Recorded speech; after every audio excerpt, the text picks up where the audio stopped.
Olá, muito boa tarde. Ah, Desde já quero agradecer pelas palavras sempre tão cordiais, ah, carinhosas, amorosas, de tantas pessoas que têm ouvido a palavra que Deus colocou no meu coração. Eu não estou a dizer isto, calhou a lembrar-me agora. Há tantos anos que Deus me chamou para pregar o Evangelho. E uma chamada é algo irreversível, né? Está lá escrito em Romanos que os dons de Deus são irreversíveis e uma chamada é algo que arde no coração. Quem tem uma chamada sabe o que eu estou a falar.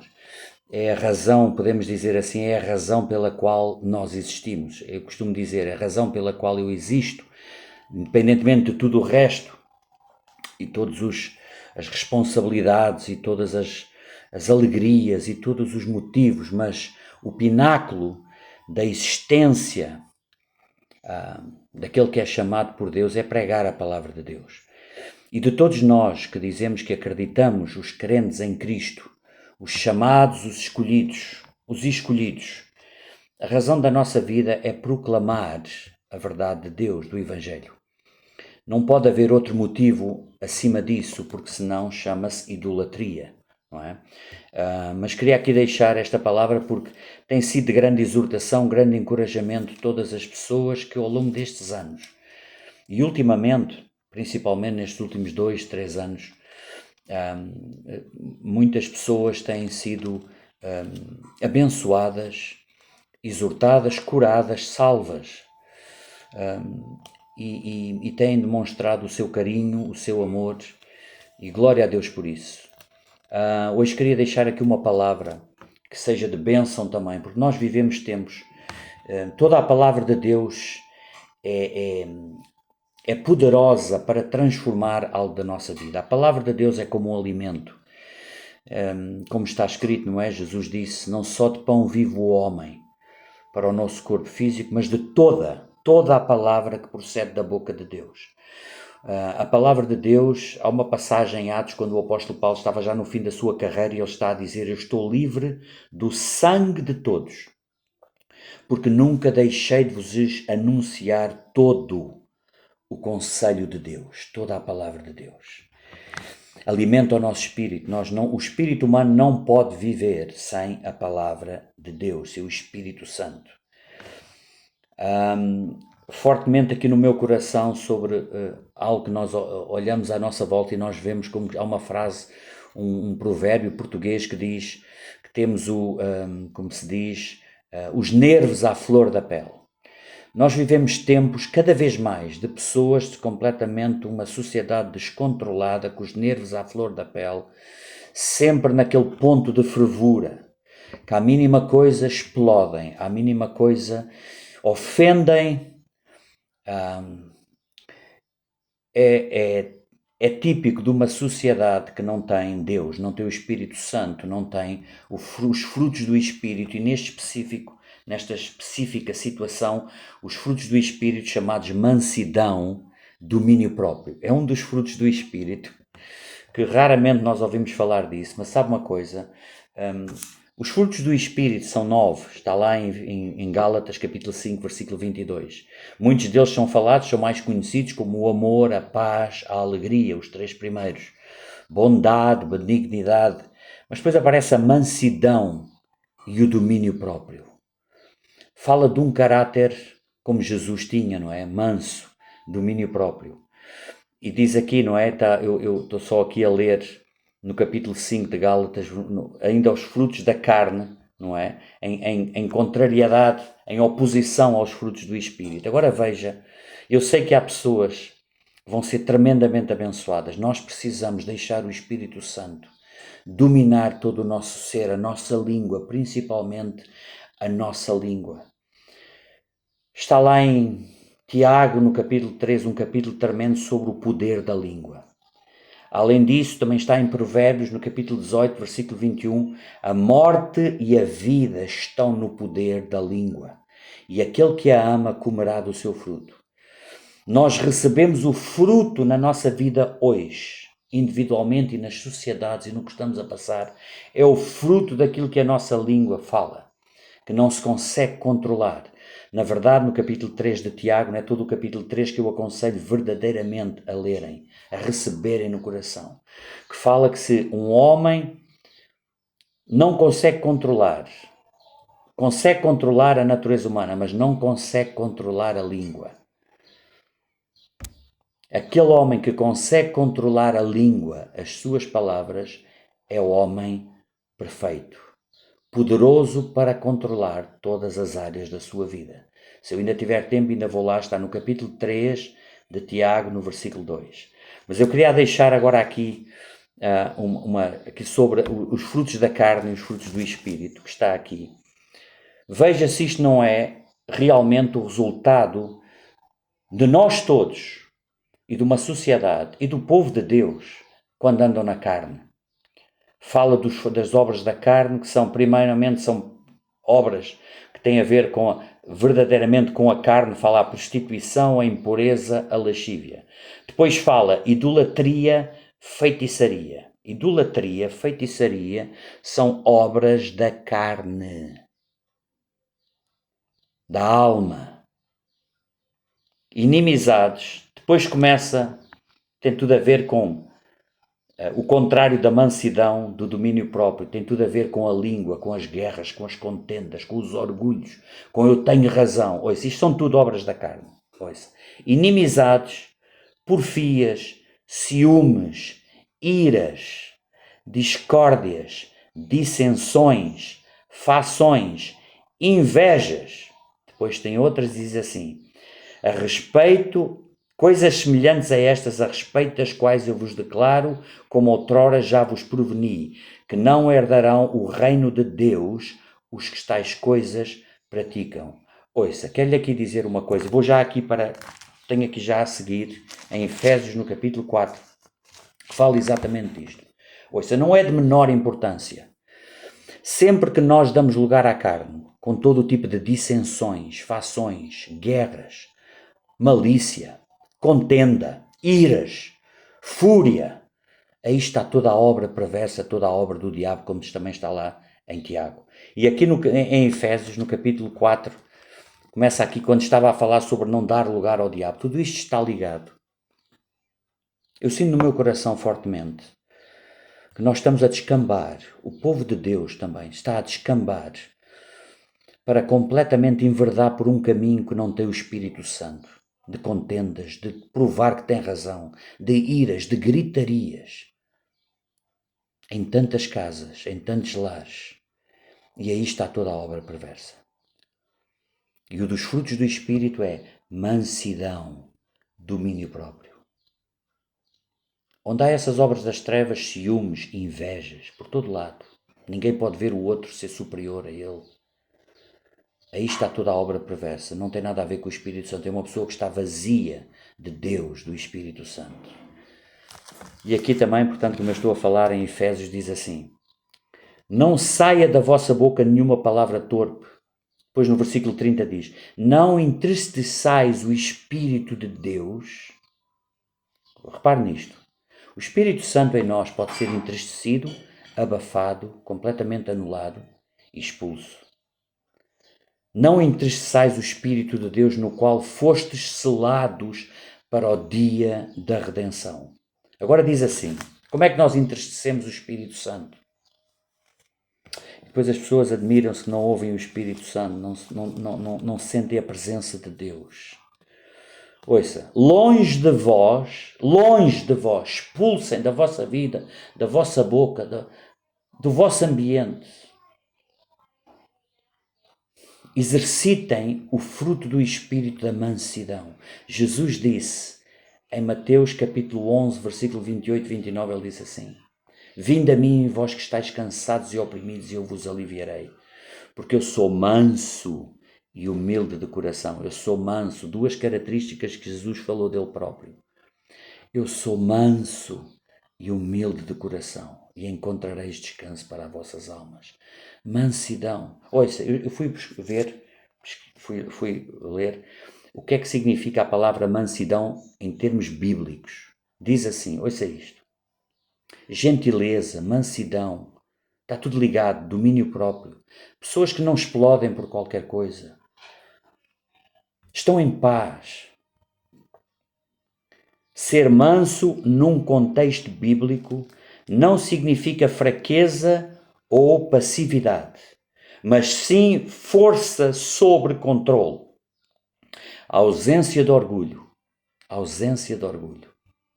Onde há orgulho não há mansidão, não há domínio próprio, porque a pessoa quer sempre provar que tem razão.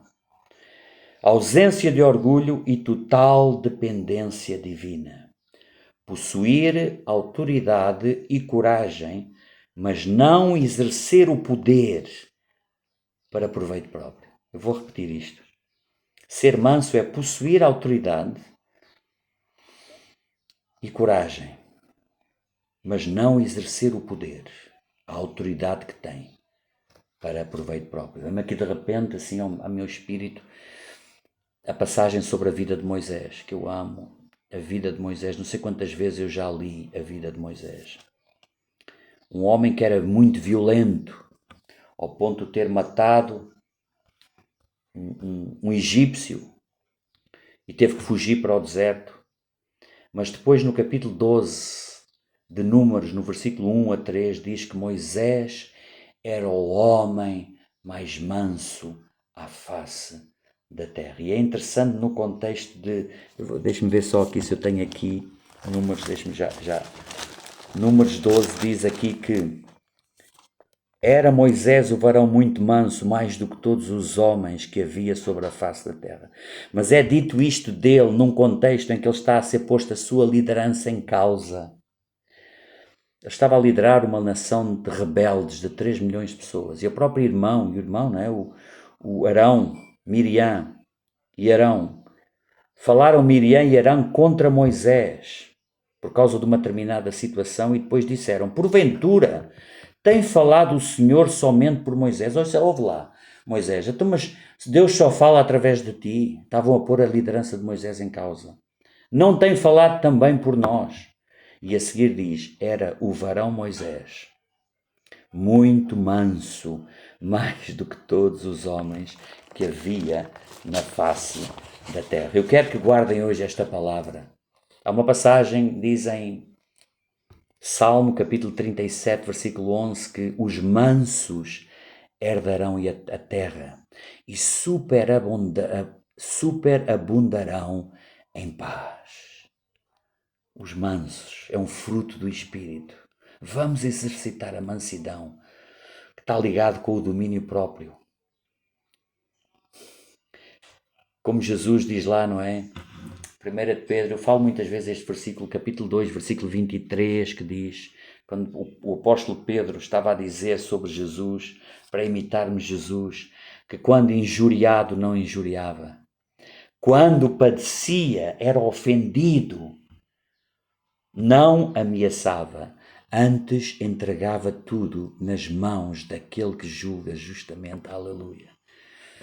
Aleluia. Que o Espírito Santo desperte o coração de todos os que vão ouvir como tem despertado o meu, para sermos mansos em todos os relacionamentos. Nós não temos que provar que temos razão. Eu sempre digo isto, eu quero é ter paz. Alguém quer ter razão a discutir comigo, tenha a razão que quiser, fique com a razão toda, que eu fico com a minha paz.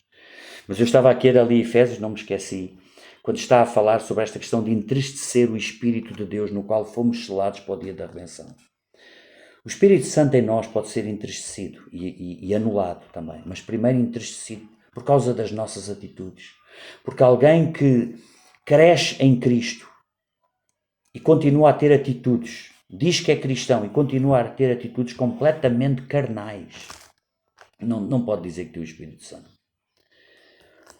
Longe de vós toda a amargura, cólera, ira, gritaria, blasfémias, bem assim como toda a malícia. E depois ele dá a solução. Antes sede uns para com os outros benignos, compassivos, perdoando-vos uns aos outros, como também Deus em Cristo vos perdoou. E agora eu quero ir aqui um pouco para Timóteo. Quando o apóstolo Paulo estava a dar instruções ao seu pupilo, ao seu discípulo Timóteo, e aqui no capítulo 2, ele está-lhe a dar algumas instruções e depois diz assim, E repele as questões insensatas, absurdas, pois sabes que só engendram contendas. Eu digo uma coisa, há pessoas que só estão bem enfiadas na lama, a falar mal dos outros, a acusar, a contender, a arranjar brigas, contendas, confusões. Há pessoas que só estão bem a provocar. Agora diz assim, ora, é necessário que o Filho de Deus, o servo do Senhor, aquele que se diz cristão, não viva a contender, e sim deve ser brando para com todos. Brando para com todos. Apto para instruir, paciente, disciplinando com mansidão. Disciplinando, está a falar dos professores, dos pastores, dos líderes, dos cristãos. Ensinando, disciplinando com mansidão os que se opõem. Olha, isto é uma palavra tão tremenda, não sei quantos vão receber no coração. Nós não vamos contra ninguém, nós não vamos acusar as pessoas que não querem saber, ou que não seguem, ou que ainda não entenderam. Jesus nunca fez isso. Jesus chegou ao ponto, não me sai este versículo da minha mente, do meu coração, desde que eu tenho estado estes dias a estudar sobre este assunto. Quando Jesus, ele disse, eu sou manso e humilde de coração, ao ponto de ele ser capaz de dizer a Judas, no capítulo 26 de Mateus, no versículo 50, quando Judas vem ter com ele para o trair, ele já sabia que o ia trair e Jesus diz-lhe as palavras, amigo, a que viestes? Chamou-lhe amigo. Disciplinando com mansidão os que se opõem na expectativa que Deus lhes conceda não só o arrependimento para conhecerem plenamente a verdade, porque as pessoas estão cegas, uma pessoa que vive na fúria, na ira, a contender, a provocar, sempre, há pessoas sempre assim, sempre agitadas, sempre na guerra, sempre na gritaria, sempre a falar mal de tudo e de todos. O apóstolo Paulo está aqui a dizer, a ver se podem conhecer plenamente a verdade, mas também retornarem à sensatez, livrando-se eles do laço do diabo. Essas pessoas estão presas pelo diabo, tendo sido feitos cativos por ele para cumprirem a sua vontade. Eu quero terminar, não me quero alongar muito, eu disse que há Tiago, vou aqui a Tiago, no capítulo 3, que fala desta questão da língua. Uma pessoa que não domina, não tem domínio próprio, que não é mansa, a língua é o instrumento do inferno. Nós escolhemos hoje, como diz lá em Provérbios capítulo 18, versículo 21, a morte e a vida. A morte e a vida estão no poder da língua. E aquele que a ama vai colher do seu fruto, um fruto bom. Agora veja este capítulo tremendo. Diz assim, porque todos nós tropeçamos em muitas coisas. Se alguém não tropeça no falar. Eu quero levar este vídeo da mansidão e do domínio próprio sobre as palavras, porque tudo tem a ver com as palavras. Tudo tem a ver com as palavras, com o controle do nosso espírito. Há pessoas, qualquer pensamento que vem, não filtram nada, já está a sair da boca, já está a causar dano em tudo. Há pessoas que, em todo lugar onde estão, sente-se uma atmosfera de turbulência, de confusão. Carregam essa nuvem, esse espírito. Nós todos tropeçamos em muitas coisas. Se alguém não tropeça no falar, é perfeito varão. É perfeito. Se alguém não tropeça, se alguém controla a sua língua, é varão perfeito. Capaz de refriar também todo o corpo. Capaz de refriar, capaz de controlar todos os outros tentações, todas as outras provações. Tudo. E nós controlamos a língua, aquele que é perfeito, aquele que controla o que vai falar, porque tem o Espírito Santo, tem os frutos do Espírito da mansidão e do domínio próprio. Agora veja aqui, eu vou continuar aqui, teria muito que falar aqui sobre esta questão, mas olha, ouça aqui o que fala do descontrole da língua. A língua é um pequeno órgão que se gaba de grandes coisas. Vede como uma fagulha põe em brasas tão grande selva. Ora, a língua é o fogo. Ouça isto. Não se esqueça que eu estou a levar, este vídeo é sobre o fruto do Espírito da mansidão. Busca a mansidão e o domínio próprio. Cuidado com aqueles pensamentos que vêm à mente fundados no orgulho, no querer ter razão, na ira, no provocar. Não tem nada a ver com Deus. Deus não está nisso. Só vai causar dano, vai causar fogo.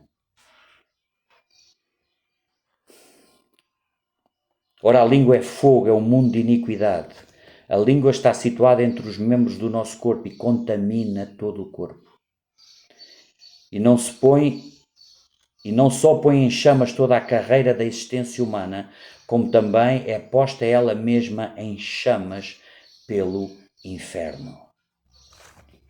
Pode ler todo o capítulo 3 de Tiago. Eu só queria aqui deixar estas palavras, não me quero alongar mais. Senti muito forte sobre esta questão. Vamos buscar, exercitar, crescer no fruto do Espírito. Ao nós meditarmos, ao nós nos alimentarmos da palavra de Deus.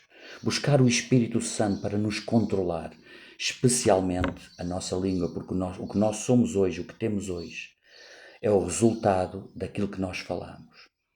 Nós vivemos hoje tempos do mais descontrole possível. Desde líderes, presidentes mundiais, que não se conseguem controlar, sempre por causa da ganância, sempre a buscar para si mesmo, sempre a ver quem tem razão. Não só líderes mundiais, mas também desde chefes de família, mães, pais, filhos, patrões, empregados. Hoje vivemos num mundo completamente desnorteado, num caos absoluto, em que as pessoas não conseguem mais, não querem mais se controlar. Não querem mais, como se diz, ficar atrás. Querem sempre ter razão. E isso não tem nada a ver com os filhos de Deus, com os frutos do Espírito. Ouça, como diz lá, não é como eu li lá, que está lá mas eu quero lá ir novamente, está no Salmo 37, que diz assim, vou terminar aqui, diz assim o Salmo 37. Entrega o teu caminho ao Senhor, confia nele, o mais ele fará. Confia nele. Fará sobressair a tua justiça como a luz e o teu direito como o sol ao meio-dia. Ouça isto. Descansa no Senhor, espera nele. E depois ele diz assim, não te irrites por causa do homem que prospera em seu caminho, os que são invejosos, não é? Por causa do que leva a cabo os seus maus desígnios. Este é um salmo de David. Diz assim, deixa a ira, abandona o furor, não te impacientes, certamente isso acabará mal, com toda a certeza. Cuidado com a impaciência, cuidado com aquele sentimento que nós temos quando passamos por uma injustiça e queremos que se nos faça justiça. A boca é descontrolada, os pensamentos vêm, toca a falar. Nunca é de Deus, nunca é de Deus. E como eu estava a dizer, eu vou terminar com este versículo no Salmo 37, versículo 11, diz assim, mas os mansos herdarão a terra. Os mansos vencerão. Os mansos têm o selo do Espírito Santo, têm a vida eterna. É um selo do Espírito Santo, é um fruto do Espírito. Jesus nunca perdeu o controle de nada. Cada vez que eu me lembro, Jesus disse, eu sou manso e humilde de coração. Sede meus imitadores, não é? Como Paulo dizia, sede meus imitadores como eu sou de Cristo. Sede imitadores de Deus. Vamos ser imitadores de Cristo. E diz assim, os mansos herdarão a terra e se deleitarão na abundância de paz. Aquele que é manso, aquele que tem domínio próprio, não vive para provar que tem razão. Tem uma paz absoluta. Ele não quer saber o que é que os outros dizem, o que é que os outros fazem. Ele não vive em função das circunstâncias, das notícias, do que se passa no mundo, da Terceira Guerra Mundial, das pestes. Os mansos herdarão a vida eterna, a terra, e viverão e se deleitarão na abundância de paz. Que Deus vos abençoe grandemente. Sinta esta paz. Deixe a ira, abandone o furor. Não responda na mesma moeda. Não vença o mal com o mal. Vença o mal com o bem. Vença o mal com o silêncio. E permaneça na sua paz. Deus te abençoe. Tenham um fim de semana abençoado.